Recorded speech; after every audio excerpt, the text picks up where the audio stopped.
Oke guys, gue kadang ngeliat video-video ini kan yang bertebaran di TikTok, di sosmed, di Twitter, di Instagram gitu ya tentang MLM lah. Banyak MLM dia flexing-flexing mobil-mobil gitu kan supaya ya teman-teman ya. Itu udah makanan gua dari zaman 2015. Ya, jadi teman-teman jangan percaya kalau misalnya kalian membeli suatu produk itu karena flexing mobil. Ya, mobil mewah atau mobil apapun itu jangan percaya ke hal itunya. Tapi lu harus pembuktian ke produknya. Apakah produk itu bagus dan bisa dijual? Ya, teman-teman bisa ngelihat gitu kan. Kelihatan juga dari jasnya gitu kan. Walaupun memang mereka ya MLM, tapi nggak semua MLM itu gampang ya teman-teman. Gua kasih tahu ke kalian semua, ya nggak semua MLM itu bisa dikerjain, ya karena gue dari dulu dari zamannya dari zamannya gue kerja gitu. Tapi ada beberapa yang gue nggak suka kalau misalnya sama leader-leader MLM. Yang pertama, gue dulu pernah ini pengalaman gue ya, dulu gue pernah jadi MLM asuransi, terus juga gue juga pernah masuk ke beberapa produk-produk gitu ya. Dia kan suruh beli produknya di depan tuh gede gitu ya, entah itu kesehatan dan apapun. Sebenarnya memang banyak juga orang yang berhasil, tapi nggak sedikit juga orang yang banyak gagal di situ, bahkan kehilangan pekerjaannya ya. Mungkin kalau misalnya gue hitung paling cuman dari 10 orang yang sukses cuma dua, yang sukses 1 sampai 2 gitu. Tapi kan banyak orang yang mengorbankan pekerjaannya. Salah satu contoh dulu gue dulu pernah jadi MLM, masuk salah satu produk MLM gitu ya. Dia share apa namanya apa namanya eh, rekening korannya, gajinya, income-nya sekian sekian, itu bisa dicetak semua bos. Gue kasih tahu ke kalian, gue baru tahu ketika gue udah punya bisnis perbankan gitu kan. Itu bisa dicetak semua, misalnya income-nya per bulan dia 5 juta, dibuat aja 15 juta, gampang. Nih, ini laporan ininya. Itu gue dulu di presentasi kayak gitu, gimana nih bisa income 50 juta per bulan gitu kan. Ya lu harus jadi babunya dia, dan lu nggak digaji. Tanda kutip, lu nggak digaji bos. Ya kalau misalnya lu masuk agen asuransi, lu nggak digaji. Lu agen properti, lu kalau properti is oke lah, jualan bisa sampingan lah. Ya kan. Tapi kalau lu agen asuransi atau MLM dan lain-lain gitu kan, buat sampingan aja is okay. Ya gue kasih tahu, buat sampingan aja is okay, sampai mungkin income lu udah punya dapat member, baru lu bisa keluar dari pekerjaan lu. Jadi gue tidak menyarankan buat teman-teman, karena banyak beberapa leader nih yang kurang ajar. Dalam arti gini, gue dulu pernah kerja di salah satu, gue dulu atlet, terus juga gue jadi pelatih gitu ya. Income gue udah cukup lumayan waktu itu, masih muda, di atas 5 sampai 10 juta. Is okay lah untuk anak muda yang eh, sendiri ya kan, itu lumayan lah gitu kan. Tiba-tiba ada temen gua gitu ya, nyuruh gua untuk pertamanya sampingan gitu kan. Ketika sampingan ya udahlah jalan gitu kan. Terus dituntut kita untuk apa namanya untuk fokus gitu. Gua sampai keliling siang-siang nggak dapat closingan pak, ya nggak dapat closingan, dan akhirnya gue nyerah juga. Tapi gue udah meninggalkan pekerjaan gue itu loh, meninggalkan pekerjaan gua yang dulu gua udah masuk udah dapat gaji tetap, income tetap, ya kan. Terus akhirnya gua buang itu, akhirnya gua mulai lagi dari awal. Gua nggak tabungan gua habis karena tiap bulan kan nggak dapat income tetap. Makanya gua saranin buat temen-temen, ya gua saranin buat temen-temen di luar sana, kalau emang lu mau kerja MLM lebih baik sampingan aja dulu, kecuali dalam waktu setahun itu income-nya udah stabil terus gitu ya. Misalnya contoh, ternyata lu bisa stabil terus gaji lu 10 sampai 20 juta di perusahaan tersebut. Is oke, lu baru keluar. Jangan sampai lu baru jalan start di bisnis MLM tersebut, akhirnya akhirnya lu keluar dari pekerjaan lu. Walaupun sebenarnya untuk pengajaran di dunia sales MLM itu cukup bagus, gue akuin. Canvassing, prospek, presentasi, gue juga banyak belajar dari situ. Cuman ada beberapa mentor itu yang maksa untuk membernya, untuk agennya itu untuk resign. Tujuannya untuk apa? Biar biar biar lebih fokus gitu. Iya kalau lu tinggal sama orang tua lu nggak apa-apa bos. Kalau lu bujangan terus lu punya beban orang tua atau adik lu dan lain-lain itu berbahaya gitu ya. Itu yang pertama. Yang kedua, banyak dari mereka itu flexing pakai mobil. Dulu zamannya gue kan nggak punya mobil guys. Gue nggak tahu harga mobil berapa. Ya masih cukup banget lah. Punya Mercy. Wow ini Mercy. Padahal kalau misalnya lu beli second Mercy berapa sih? Iya kan? Misalnya contoh. Ya kan gak ada Ferrari dan lain-lain. Misalnya ada mobil yang mewah. Kalau misalnya second harganya udah turun banget lah. Ya, lu bisa pakai Mini Cooper kalau misalnya second lu dapat harga bagus bisa di bawah 1 M atau bisa 300-400 juta gitu. Kalau lu bisa punya Pajero, Bos. Ya, lu bisa punya Pajero kok. Kalau misalnya Pajero yang lama itu kemarin gua jual 180 juta. HR-V dulu gua pernah beli 80-100 juta. Ya kan? Yang second-second itu murah, Bos. Ya. Jadi bukan berarti lu punya mobil, lu jangan lihat mobilnya karena yang pertama mobil juga bisa sewa. Flexing-flexing mobil mewah, Ferrari dan lain-lain bisa sewa, Bos. Untuk flexing buat konten, wah hebat ya, bla bla bla seperti ini gitu ya. Itu gua pernah, Bos, di kantor gua. Ya, di kantor gua itu apa namanya? Sebelahan itu zaman dulu robot trading, ya kan. Wah, langsung berjejer mobil mewahnya. Itu warna merah sama kalau nggak salah Ferrari merah sama eh apa namanya Mustang kalau nggak salah tuh warna coklat. Itu gue pas ngantor anjir mobilnya dua berjejer di situ. Itu ternyata buat keliling se Indonesia Raya, ya kan, buat supaya meyakinkan lo untuk gabung di tempatnya gitu kan. Karena tanda sukses itu dilihat dari mobilnya, padahal sebenarnya gini teman-teman, kalau lu tanda sukses seseorang itu bukan dari mobilnya, karena mobil itu harganya turun bisa sewa, tapi lu lihat dari rumahnya. Bahkan kalau misalnya rumah pun itu bisa sewa juga, Bos. Jadi hati-hati ya, jadi hati-hati kedok-kedok seperti itu, hati-hati. Kenapa? Karena dulu gue punya partner bisnis ngajakin gue bisnis, kalau nggak salah bisnis ini pengalaman gue ya, bisnis kelapa sawit. Kelapa sawit tuh dia pinjem modalnya itu permodalan kita invest itu kurang lebih 150 juta. Tapi gue nggak percaya sama dia, makanya gue minta jaminan mobil sama rumah waktu itu. Lo tau nggak? Itu rumahnya beneran ada SIM-nya, mobilnya kredit bros. Itu kalau nggak salah Ignis warna biru. Gue pernah pakai, ya kan? Gue pernah pakai Ignis warna biru, ya kan? Masih baru-barunya. Dia jaminin ke gue, terus akhirnya ya udahlah. Kan gue ada operasi juga kan, terus habis itu jalan. Habis itu di buyback selesai. Nah dia tawarin gue investasi lebih gede dan dia giring gue ke rumahnya. Rumahnya itu ada di Citraland pak, bagus 2 lantai 3 lantai. Dan gue telusuri itu ngontrak bos, ya ngontrak. Dia selalu menargetkan orang-orang yang buta finansial, yang nggak tahu apa-apa tentang finansial, legal khususnya legal ya. Tapi duitnya banyak gitu. Ya dia mikir, wah mobilnya 3 pak, mobilnya 3 di bagasinya tuh 3 kredit semua, tapi semuanya yang dia kerjain itu nipu. Dan akhirnya dia masuk penjara waktu itu,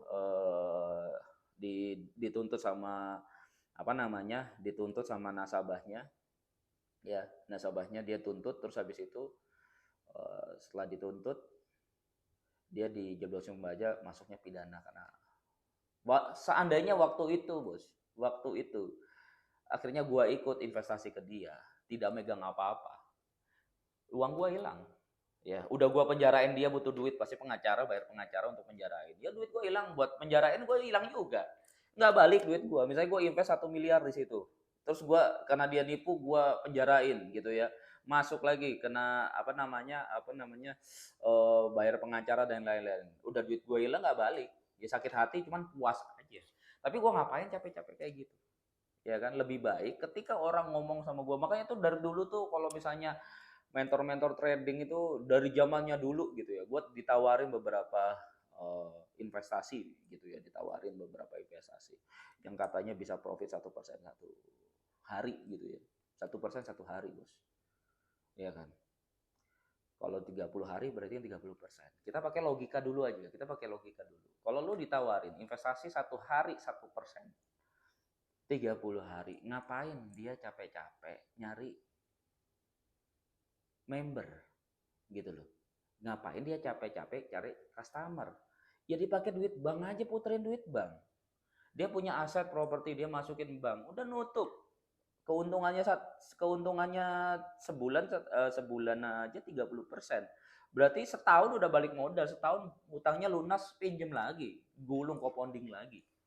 Itu banyak dari proses restoran, trading, terus robot trading dan lain-lain itu banyak, Bos. Satu, gue sih kan dia punya presentasi kan banyak. Iya, gue dengerin aja gini, ya gue dengerin. Ya ini gue dengerin gitu. Ya gue intinya di belakang, kalau emang lu bisa, nggak apa-apa. Ini modal gue kasih 1 M. Ya modal gue kasih 1 M. Ya. Terus habis itu gue minta jaminan. Jaminan lu 2 kali lipat dari modal gue. Ya kan, misalnya rumah atau mobilnya taruh di garasi gua, atau lu taruh sertifikat di notaris gua, semuanya bla bla. Setahun kan 30%, setahun balik modal, udah setahun balikin berapa? Sharing profit gak usah banyak-banyak. Kalau emang lu target 30% sebulan, gak usah banyak-banyak. Gua minta 5% aja. Sisanya ambil, berarti kan lu ada 25%. Tidak ada satu orang pun yang presentasi waktu itu ke gua balik lagi dan dia oke. Makanya gue ngelihat kalau misalnya teman-teman, gue tuh kemarin tuh banyak banget dibarbarin salah ya trader apa segala macam. Gampang, Bos. Nggak usah banyak bacot, gue kasih tahu ke kalian semua. Kalau misalnya di konten di sosial media, ya gue konten di sosial media. Kalau misalnya pinter jadi pinter di sosial media itu gampang. Kenapa? Lu tinggal search aja, lu lihat di Google materinya, lu simpen dibuat skrip materi, lu udah jadi profesor, Pak. Ya, gue kasih tahu ke lu. Ya, lu bocil umur 13 tahun, 10 tahun, ya sorry, jangan 10, 13 tahun atau 15 tahun, ya kan. Atau lu masih muda 17 tahun baru lulus kuliah. SMA, terus lu lulus kuliah 21 tahun lah, anggap aja 20 deh rata-rata. Lu bisa jadi profesor. Kenapa? Secara teori lu bisa. Karena lu tinggal baca aja di Google atau di AI, edukasi segala macam bisa. Lu kalau misalnya pinter di sosial media itu gampang. Karena lu tinggal catat, skrip dan lain-lain. Tapi pengalamannya belum tentu. Karena ketika teori itu dibanting ke pengalaman, ke market, itu belum tentu bisa lu hadapi. Salah satunya ada yang banyak keluar-keluar tentang bisnis. Ya ada beberapa kreator-kreator yang keluar-keluar jenggol kanan, jenggol kiri lah, ya kan. Dia merasa dirinya, oh edukasinya banyak, followernya banyak, kontennya juga gua bilang kontennya berkualitas. Gua akuin dari editor apa segala macam, dan edukasinya cukup bagus, good. Gua bilang edukasinya bagus ya, semua skrip semua kan, ya kan. Tapi ketika investor mempercayakan dia punya presentasi dan bla bla bla bla lainnya, atau dia punya pengalaman bisnisnya, investor percaya sama dia dan invest, yang terjadi apa? Teori yang lu punya dibenturkan ke market, yang terjadi apa? Pengalaman. Ternyata dalam waktu beberapa bulan aja dia nyerah, uangnya rungkat, ya kan? Ya uang investor rungkat, ya kan? Tinggal separuh gitu kan, ya kan? Ketakutan dibalikin gitu kan ibaratnya. Nah, hal itu yang kalian harus tahu. Berarti ya dia teori doang. Ya dalam bahasa kasarnya ya goblok gitu loh maksudnya. Ya kan. Teorinya jago, kalau nganalisa kayak profesor, tapi ketika ke market dibenturin market gak bisa apa-apa.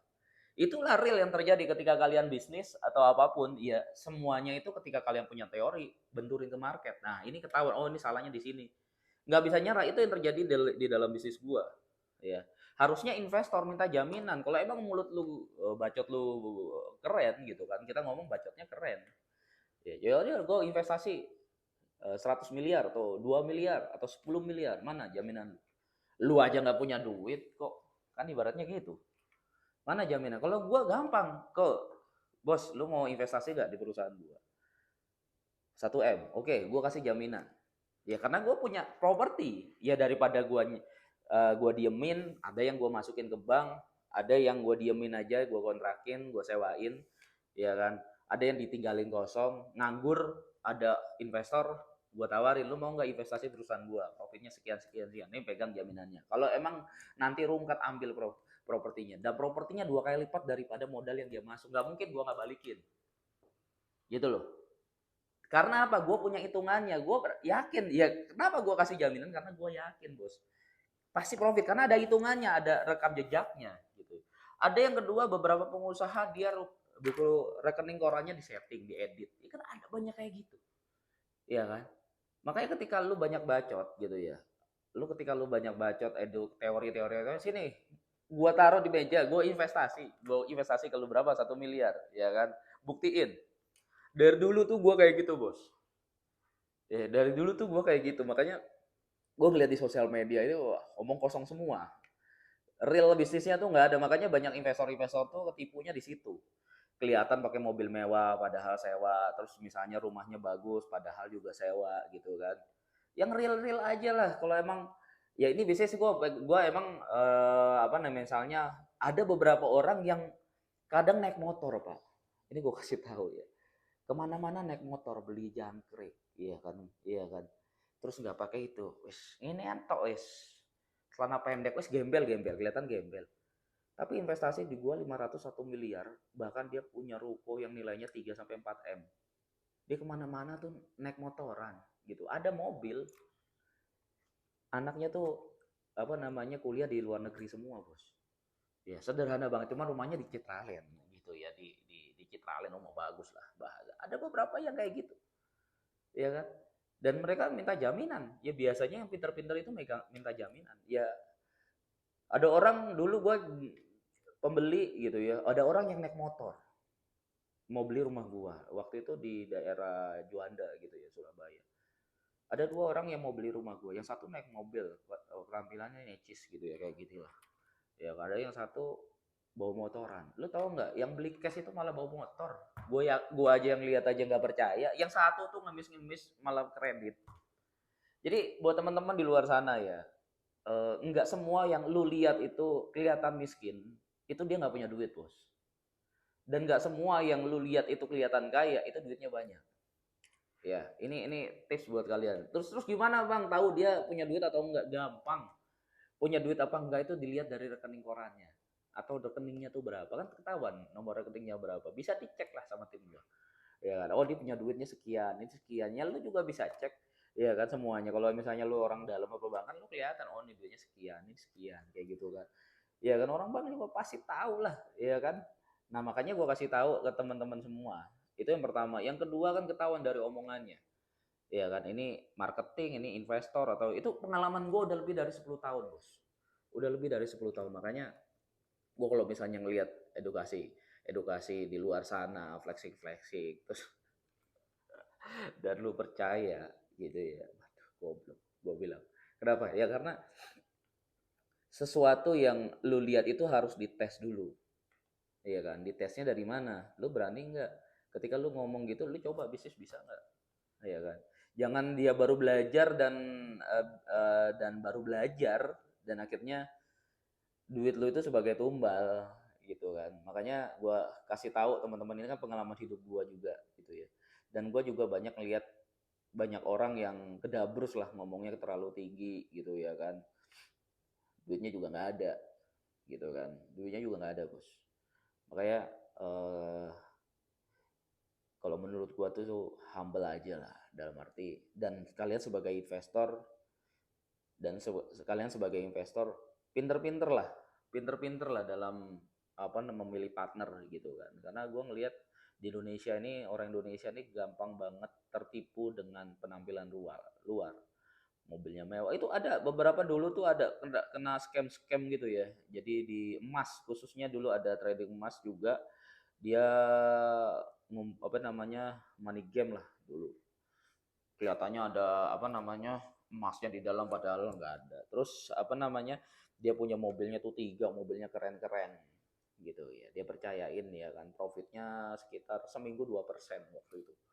Iya kan, dikasih profit pasti. Makanya gua kasih tahu ke kalian semua. Di dunia kripto juga nggak semudah yang kalian pikirin, ya kan. Entah itu mining atau itu spot market, itu tidak semudah yang kalian pikirkan. Ya kan, tidak semudah kalian pikir. Kalian harus coba dulu, try error dulu kalau kalian mau dapat hasil. Dan nggak semua pekerjaan tuh berjalan mulus. Ya ketika kalian, gue berbisnis sama orang ya, kalau misalnya dihitung itu cuma 20% doang duit gue balik, Pak. gitu ya. Gue banyak modalin beberapa bisnis juga itu 1M 2M gitu kan, ada yang 500 jutaan 300. Kalau misalnya kita kalkulasi ini, itu yang bisa buyback apa duit gua itu cuma 20%. Lu bayangin aja, itu yang udah pakai jaminan Pak, itu yang udah pakai jaminan. Jadi dari 10 orang 8 itu ngemplang. Lu bayangin lu gimana rasanya kalau misalnya lu sebagai pengusaha apa investor yang baru gitu ya. Kalau lu bekerja mah gampang, kalau lu sebagai investor, ini buat teman-teman yang pengen belajar jadi investor ya, dari 10 8 ngemplang dan sisa aset gitu kan. Sisa asetnya tuh tinggal, ya makanya gua ambil kalau aset tuh kira-kira 50% lah, kurang lebih kayak gitu. Makanya buat teman-teman ya, investor-investor jangan percaya dengan penampilan. Rekening koran bisa dibuat bos ya. Terus juga ada pengalaman gue, ini gue sharing pengalaman gue aja berbisnis ya. Ada orang tuh konsultasi tentang apa namanya, oh bank garansi ya. Kena bank garansi tuh ada, tapi apa lupa aku namanya tuh, cash collateral. Ada beberapa cash collateral tuh ditawarin. Itu broker-brokernya itu aja. Dan itu ada di seluruh Indonesia dan banyak banget kasus penipuan seperti itu. Ya, jadi dia cash collateralnya itu dia mendanai produk investasi. Kita sebagai pengusaha didanain ratusan miliar gitu ya, ratusan miliar uangnya gitu ya. Katanya dari Bank Dunia atau dari manapun, dari luar negeri atau dari, dan kasusnya berbeda-beda. Ada yang dari lepas warkah, ya kan, lepas warkah supaya nanti dibayar, tapi uangnya tuh dibayar di depan duluan. Misalnya contoh, kita mencairkan 100 miliar, kita nggak usah gede-gede deh, kita mencairkan 10 miliar, tapi kita butuh duit 500 juta untuk mencairkan uang tersebut. Ngapain Pak? Itu loh, orang Indonesia ini kadang banyak yang nggak ketipu tuh karena dia nggak tahu legalnya. Kalau memang itu harus pecah warkah atau segala macam apapun, biasanya kalau kita ambil kredit ke bank, ya ada yang namanya OL, outstanding letter. Kalau kita ngambil ke bank, itu kan biasanya kan itu sudah dipotong sama diskonto. Jadi biasanya kalau misalnya kita pencairan nih, kita kan biaya appraisal dan lain-lain, itu kan keluar diskonto misalnya 3%, 5%. Ya udah itu dipotong, misalnya kita cair 1 miliar, berarti cairnya 950 juta. Selesai, udah itu diskontonya. Jadi bank itu memotong langsung. Kalau emang dia bener real, dia punya duit, ngapain bingung? Ya kan, ngapain bingung, tinggal potong aja. Gue juga modalin orang misalnya ada diskontonya, gue potong, ya udah selesai. Ya kan, itu kan biaya marketing dan lain-lain, kan ada tuh biaya marketing dan lain-lain buat marketing gue dan apa, itu dipotong selesai. Nggak pernah kita meminta uang duluan, misalnya kita cairin 1M, kita minta uang 100 juta dulu untuk pencairan, nggak ada gitu ya. Ya, jadi teman-teman please jangan goblok gitu ya dalam investasi atau dalam apapun. Dan terus ada yang namanya pecah warkah dulu. Biasanya OL itu eh, dia cabut berkas dulu ke sini, cairnya di sana. Paling gampang gini, kalau emang lu cek dia cairnya di mana? Oke, Bank A gitu. Ya lu cek aja bener nggak ini suratnya. Bakalan cair dulu di situ. Sama orang berkepentingan di situ. Oke, bener. Baru bisa dikerjain. Ya orang di sana itu banyak itu, gue suruh orang tuh ya udah mana markahnya, nah itu lu cek di situ pencairan di sana, lu bener nggak ada pencairan di situ tanggal sekian sekian sekian.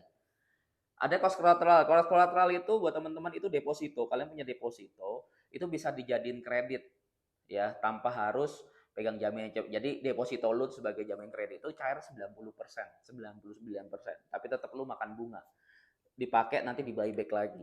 Dan itu ketahuan ada duitnya atau enggak, itu dari rekeningnya Pak. Misalnya nomor rekening lu berapa, yang udah cash collateralnya udah ketahuan. Ini duitnya berapa, dicek. Oh nggak ada duitnya, gampang. Ya kan, makanya teman-teman ketika berbisnis itu lu harus minimal lu punya orang dalam supaya lu nggak ketipu bos. Ya kalau di dunia bisnis, gue di bisnis properti gitu kan. Gue di bisnis properti paling gampang ketika orang pengen beli apa, gua pengen beli atau rumah gua pengen dibeli, itu gua cek dulu dari KTP aja bisa dipalsuin ya. Gue pernah tuh gaplei di dunia investasi, itu gaplei ya. Jadi kalian tuh jangan mandang, jadi jangan pikiran tuh positif terus di investasi, negatif aja dulu, prasangka buruk dulu aja ya. Jangan prasangka agak mukanya ganteng keren cantik terus abis itu kayaknya nih jujur, enggak ada ya. Gue banyak ngeliat tuh yang mukanya matches itu banyak yang nakal, enggak juga yang orang yang kelihatannya jelek tapi akhirnya ya jujur. Banyak juga kayak gitu. Dulu gue pernah transaksi, gue sharing sedikit, gue transaksi, tapi untung legalnya tuh aman ya, legalnya gue udah cek sertifikat semuanya real. Ya ternyata dia pakai KTP palsu.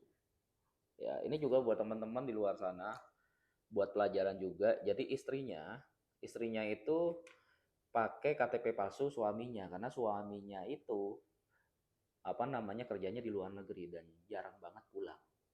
Ya, jadi rumahnya itu dijual. Kan kalau misalnya kalian jual kan harus ada suami istri. Nah, suaminya itu dibuat palsu. Dan itu secara akad itu real. Bisa ditransaksikan. Kecolongan semuanya kecolongan. Ya masuk ke BPN bisa kok. Ya karena kan suaminya KTP-nya sama, akte nikahnya sama. Jadi kan dia nggak ngelihat orang. Dia ngelihat dokumen. Dia kan BPN, oh ini udah sah, sudah sampai dibalik nama kok, udah dibalik nama gua. Ya kan? Ya waktu itu. Ya kan? Terus habis itu ketika sudah itu ternyata ditelusuri itu bukan suami sahnya. Jadi yang dari keluarga dari suami sahnya itu nuntut balik. Ya tapi kena ya ya karena kita punya apa ya lawyer, tim kuasa dan tim legal ya kita bisa hadapin itu semua. Makanya ketika kalian investasi kalian harus tahu dulu legal. Minimal kalian punya langganan lawyer. Jangan kalian ada masalah baru lawyer, karena kadang lawyer juga nggak semuanya bagus gitu ya, ada beberapa yang kurang bagus, makanya kalian harus punya ya. Yang paling penting legal, kalian harus banyak belajar di dunia investasi ya, itu yang gua saran ke kalian semua. Oke terakhir, ini jamnya juga udah mau habis. Gue ngelihat banyak di luar sana apa namanya di luar sana yang ada pengusaha-pengusaha yang pinter bisnis, ya kan? Lu harus bisa nemuin orang-orang tersebut ketika lu pengen jadi investor, ya. Karena nggak semua partner itu bagus. Cari partner yang dia loyal. Jangan suka gonta-ganti PT. Ini tips buat kalian. Karena banyak gue ngeliat di sosmed bisnis A ganti bisnis B, B ganti bisnis C, C tidak berusaha ketika kalian berbisnis mempertahankan bisnis tersebut sampai lama. Terus kalian mau ganti bukan ganti tapi nambah bisnis. Gue banyak nemuin ada dua sisi. Ada orang yang dia bisnisnya itu kelihatannya biasa aja dan dia nggak terlalu viral, nggak terlalu terkenal, cuman dia bertahan 10 tahun. Ya kan? Dia bertahan 10 tahun, 20 tahun. Bisnisnya biasa, nggak perlu show off. Iya kan? Dan murni ada beberapa bisnis yang kayak gitu banyak gitu. Nggak kelihatan. Aku punya temen ya bisnisnya nggak show off tapi omsetnya 20 miliar per tahun. Iya kan? Terus dia nggak show off tapi omsetnya banyak gitu loh. Ya, karena memang dia cari duit dari itu. Nah, ada beberapa bisnis yang suka show off karena mereka cari modal dari situ. Ketika modal dia nggak bisa bayar modal, dia pilitin atau dia ganti PT, ya kan? Jadi ada dua sisi yang kalian harus bener-bener kelihatannya show off. Dia misalnya show off-nya dia mobilnya keren gitu kan, mobilnya misalnya mewah gitu ya, supercar misalnya. Terus rumahnya, apartemennya mahal, kan kita nggak tahu itu apartemen sewa atau beli, iya kan? Kita juga nggak tahu mobilnya dipinjemin atau gimana, kita nggak tahu. Kita kan yang kita beli bisnisnya bukan mobilnya dia. Kenapa kalian percaya sama mobil sama rumahnya dia? Harusnya kalian lihat dulu bisnisnya. Karena biasanya model kayak gitu, mereka show off untuk mendapatkan duit. Ketika duitnya nggak bisa dibalikin karena aku kepake buat show off-nya. Misalnya contoh nih, gue punya bisnis branding, yaudah kita bakar duit deh, bakar duit, uang investor kita bakar duit gitu kan, supaya brandingnya naik gitu. Beranggapan untuk mendapatkan duit baru, tapi ternyata duit barunya investor barunya nggak ada, akhirnya bangkrut, tutup. Kita pilotin, kita bangkrutin, selesai, investor kan beli sahamnya, ya inilah investasi, dia alasannya ya inilah investasi, ya kadang rugi, kadang dia ganti PT baru. Dan kalian harus hindari orang-orang yang seperti itu. Ada juga orang yang nggak butuh show off, tapi memang dia kerjanya real. Bahkan mereka tuh mobilnya tuh, waduh parah deh teman-teman. Mobil lama, ya kan, rumahnya juga biasa. Ada beberapa aset ya, kalau rumah banyak dia beli beberapa, satu, dua, tiga. Kadang beli di rumah rumah gua juga, ya kan. Dan orangnya stay cool aja, humble. Duitnya banyak bos, nggak habis-habis bos. Tapi dia bertahan bisnis, satu bisnis 10 tahun, terus nanti buka bisnis baru, PT baru, terus jalan pelan, buka baru lagi, jalan kayak gitu. Ya, jadi teman-teman jangan salah pilih partner, karena salah milih partner kayak salah milih istri. Ya, kalau kalian salah itu nyeselnya seumur hidup. Kalian ya istri ya seumur hidup kalian nggak bahagia. Tapi kalau apa namanya salah pilih partner, lu pasti seumur hidup duit lu nggak balik. Ya, itu aja teman-teman. Makanya gue saranin ke kalian berpartner minta jaminan. Oke guys, thank you, see you, goodbye.